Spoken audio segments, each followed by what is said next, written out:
Maruti Suzuki Brezza 1 litre turbo ഞാൻ ഓടിച്ചായിരുന്നു. ഈ turbo ഉള്ള വണ്ടിയിൽ ഓടിക്കാൻ പ്രത്യേക രസമാണ്, എല്ലാവർക്കും അറിയാം. പക്ഷേ നിങ്ങൾ പെർഫോമൻസ് നോക്കുന്ന ആൾക്കാരാണെങ്കിൽ ഈ വണ്ടി എടുക്കുന്നതിന് മുമ്പ് ഒന്ന് നോക്കണം. കാരണം ഈ 1 ലിറ്റർ ടർബോ പെട്രോൾ എഞ്ചിനാണ്. ഇത് പഴയ ബലേനോ RSലും ഫ്രോങ്സിലൊക്കെ ഉള്ളതാണ്. ഇത് വലിയ കാറ്റഗറി വണ്ടിയിലേക്ക് ഈ എഞ്ചിൻ വരുമ്പോൾ പ്രശ്നം എന്താണെന്ന് വെച്ചാൽ ഇതിന് വണ്ടിയുടെ വെയിറ്റ് കൂടുന്നുണ്ട്, പെർഫോമൻസിലും കാര്യമായ മാറ്റം വരുന്നുണ്ട്. ടർബോ ഉള്ള വണ്ടിയിൽ ഓടിക്കാൻ പ്രത്യേക രസമാണ്, എല്ലാവർക്കും അറിയാം. ഡീസൽ ആണെങ്കിലും പെട്രോൾ ആണെങ്കിലും. പക്ഷേ അത് ഇന്ന ഒരു RPM മേലേക്കാണ് ടർബോയുടെ ബൂസ്റ്റ് നമുക്ക് ഫീൽ ചെയ്യുന്നത്. ഇത് 2000-3000 RPM മേലോട്ടായിരിക്കും മിക്കവാറും. അതുവരെ ഒരു ലാഗ് നിങ്ങൾക്ക് ഫീൽ ചെയ്യും. പക്ഷേ സിറ്റി യൂസിന് ആണെങ്കിൽ ഡീസലിൽ കിട്ടുന്ന ആ ഒരു ഫീൽ നിങ്ങൾക്ക് ഒരിക്കലും ടർബോ പെട്രോളിൽ കിട്ടത്തില്ല. അതിന് കാരണം പറഞ്ഞുതരാം. ഡീസൽ ഹൈ ടോർക്ക് എഞ്ചിനാണ്, ലോ എൻഡ് നല്ല ടോർക്കുണ്ട്. അതുകൊണ്ട് നിങ്ങൾക്ക് വണ്ടി എടുക്കുമ്പോൾ നല്ലൊരു പുള്ള് കിട്ടും. അത് കഴിഞ്ഞിട്ട് ഡീസലിന്റെ നാച്ചുറൽ ആ ഒരു പവറിൽ പോകുന്ന സമയത്ത് ടർബോയുടെ അത് വെച്ചിട്ട് ടർബോയുടെ പവർ വെച്ച് കോമ്പൻസേറ്റ് ആവും. പക്ഷേ low capacity turbo petrol engine, അതായത് 1 ലിറ്റർ അതുപോലത്തെ എഞ്ചിനൊക്കെ നാച്ചുറൽ ആസ്പിറേറ്റഡ് എഞ്ചിനെ വെച്ച് കമ്പയർ ചെയ്യുമ്പോൾ ഇനിഷ്യൽ ടോർക്ക് കുറച്ചും കൂടെ കുറവായിരിക്കും. അതായത് 1.2 1.5 എഞ്ചിനെ വെച്ച് നോക്കുമ്പോൾ 1 ലിറ്റർ സ്വാഭാവികമായിട്ടും ഇനിഷ്യൽ പവർ കുറവായിരിക്കും. അപ്പോൾ നിങ്ങൾ സിറ്റിയിൽ ഓടിക്കാനാണെങ്കിൽ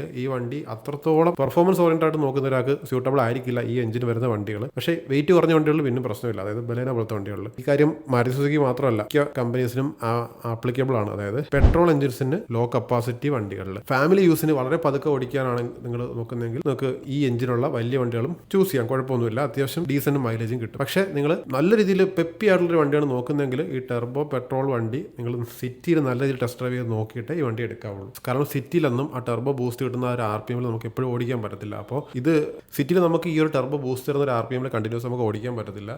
മാത്രമല്ല ഹൈവേസിൽ നിങ്ങൾ ഈ വണ്ടി ഒന്ന് ഓടിച്ച് നോക്കണം, നമുക്ക് പവർ ആഡിക്കേറ്റ് ആണോ നോക്കണം. ഡ്രൈവിംഗ് എന്തൂസിയാസ്റ്റ് ഒക്കെ ഉള്ളൊരു വണ്ടിയാണോ എന്ന് ചോദിച്ചാൽ എൻ്റെ ഒപ്പീനിയനിൽ അത്രത്തോളം അല്ല. അത്ര ഒരു പഞ്ച് ഫീൽ ചെയ്യുന്നില്ല പവറിൻ്റെ കാര്യത്തിൽ, ഇവരുടെ തന്നെ ബാക്കി വണ്ടി വെച്ച് കമ്പയർ ചെയ്യുമ്പോൾ.